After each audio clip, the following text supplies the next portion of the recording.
Friends, మనం కూడా చిన్నప్పుడు ఇలాగే ఆడి ఉంటాం. ఒకసారి గుర్తు చేసుకుంటే అందరం కూడా మంచి జోష్ మీద ఉన్నారు.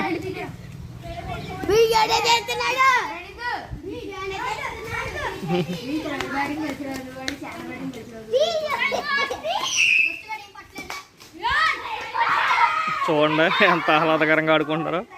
జస్ట్ వర్షం ఇప్పుడు గ్యాప్ ఇచ్చిందని చెప్పి కుర్రోళ్ళు అయితే